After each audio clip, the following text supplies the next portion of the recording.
Hello and welcome, members of the board. My name is Matthew Jones and I'm the CEO of Elite Shoes.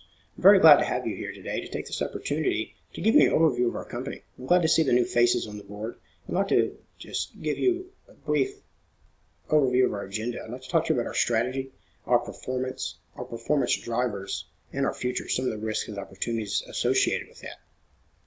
First, I'll talk to you a little bit about our strategy. We have employed a differentiation strategy and have relied on a unique SKU rating, a variety of model options, high retailer support, and celebrity endorsements to separate ourselves from everyone else in the market. You can see from this next slide, this is our North American market in year 2017. And this is pretty indicative of the rest of the areas of the market. And as you can see, there's only one other company in our industry that has an SKU rating aligned with ours. But we differentiate ourselves from them with the number of models that we produce, and also with the retailer support and the celebrity appeal that we have down there. And the combination of retail support and celebrity appeal helps us to differentiate ourselves from everyone else in the market, because some people do produce the same amount of models. But I think our price also helps us stay very competitive. So that shows you kind of what our strategy has been over these past 7 years. Now I'd like to talk to you a little bit about our performance. And this is a graph here of our revenue. And as you can see from the blue dotted line, we have done very well over the past 7 years, always increasing our revenue and always remaining above industry average. The other two lines on there are Dazed and G Company. Those are our two closest competition. They are number 2 in the market right now. We are a close number 3 to G Company, and I see ourselves surpassing them in the next 2 to 3 years. Now we have our stock price here to show some of our performance over the past 7 years. And there's some area for improvement here on our stock price. Since 2014, we've been on a downward trend. And so has the industry average, has been on a downward trend. Now that doesn't mean that's no excuse for why we've been on that downward trend. I think increased competition, especially in 2017, where we see that sharp decline in almost everyone's stock price, has really taken a hit to our stock price. But when I explain later about our key initiatives, you'll see we're taking some steps to make sure to increase that stock price going towards in the future. Now I'd like to talk to you about a few of our performance drivers. And one that I'm pretty proud about is our plant capacity. We've increased our plant capacity sustainably over the past 7 years and haven't had to issue any long-term debt. We're number 3 in terms of plant capacity, with Dazed and Best Foot Forward sitting at a close 1-2. And I think going forward, if we continue to add sustainably to this capacity, we'll be in very good shape.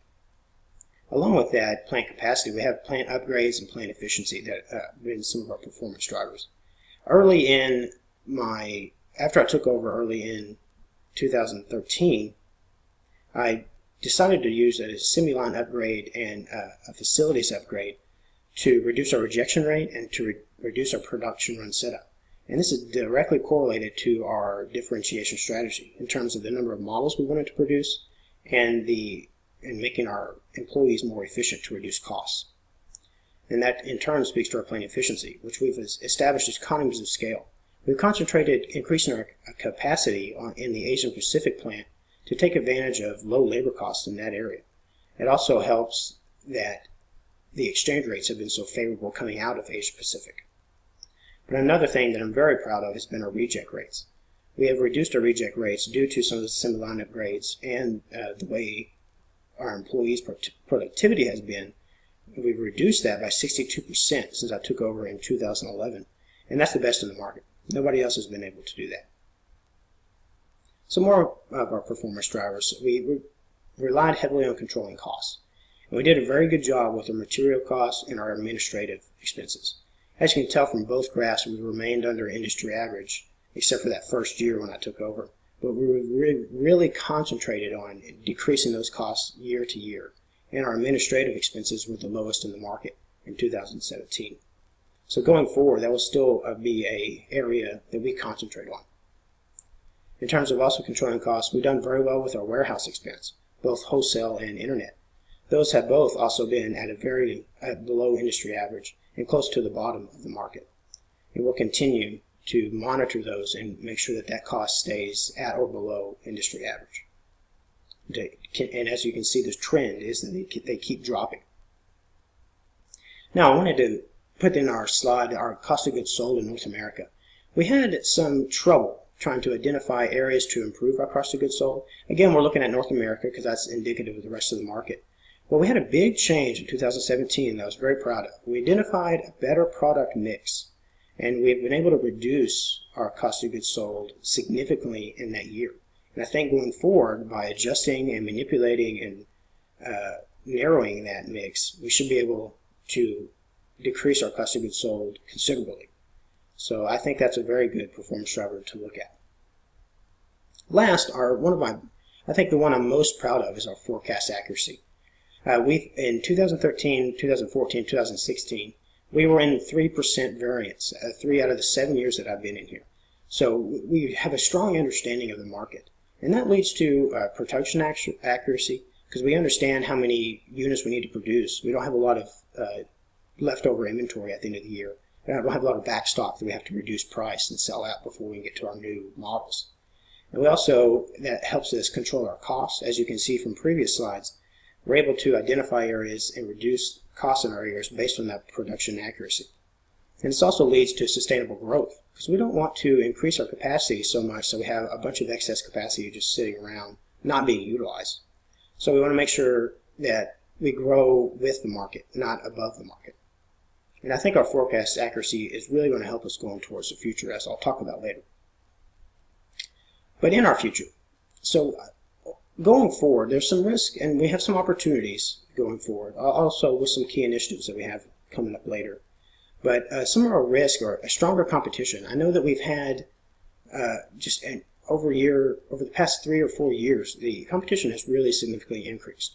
And that's coming from the bottom part of the market. They're starting to understand, they're starting to imitate what we're doing, they're starting to reduce price, and they're also starting to identify the best product mix. And that leads us to our next risk, which might be a price war. Because some of these companies are going to try to initiate a low-cost savings or low-cost strategy. And that in turn may reduce the industry or make the industry turn into a price war, which is not good for anyone. We want to try to avoid that at all costs. And another risk are exchange rates, which of course are always a risk in any industry. But they've been very favorable over the past 7 years. I don't expect that to continue, but in terms of right now, hopefully they will continue to be where they're at. And there's also risk of imitation. Now, we employ this differentiation strategy, and we try to sustain that. We have to try to have competitively sustain that. But there's always areas where people will try to imitate you. So we have to keep that in mind as we move forward. Now, some of the opportunities we have moving forward are continuing to add capacity and add that capacity sustainably to make sure we don't take on any long-term debt. We did, however, in 2014 take on or issue some stock to pay for our initial capacity upgrades and our addition of capacity. And that was one mistake that we made in the 7 years of my tenure. And that mistake will not be made again. It would have been better just to take out some long-term loans and pay the interest than it would be to pay dividends on those extra stocks. And I have learned from that mistake, and going forward we will adjust that as necessary. But we also want to make sure that we improve our labor costs, which is one of the biggest areas of improvement that we have. We have the highest labor in both the North American and Asian Pacific plants. And I think that is due to the way we pay our employees. And that's going to be one of our key initiatives here on the next slide that I'll explain.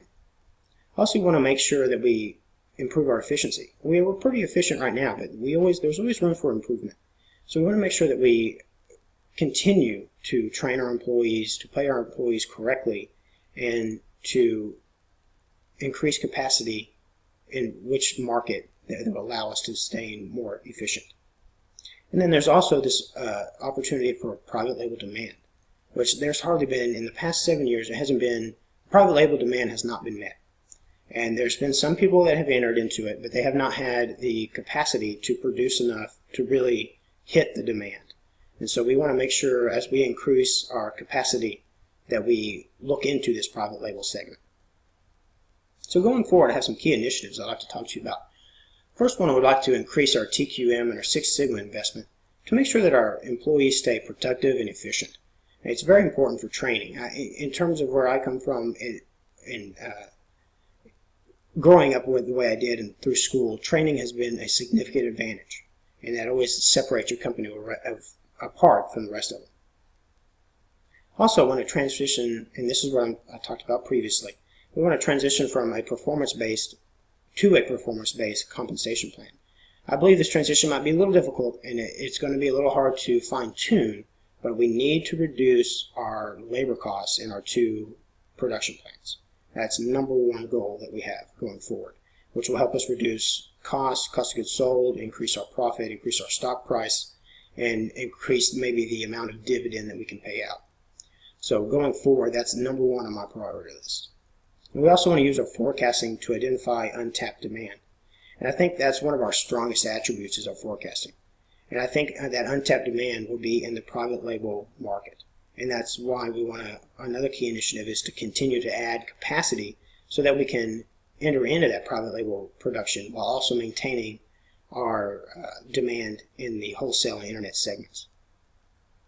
And most importantly, we want to maintain our commitment to our shareholders. Y'all are our most important asset. Y'all are there for us. And y'all provide us with the startup costs that we need to get things going. So we want to make sure that we maintain our dividend and we increase that stock price. And I think the combination of these key initiatives will help us do that.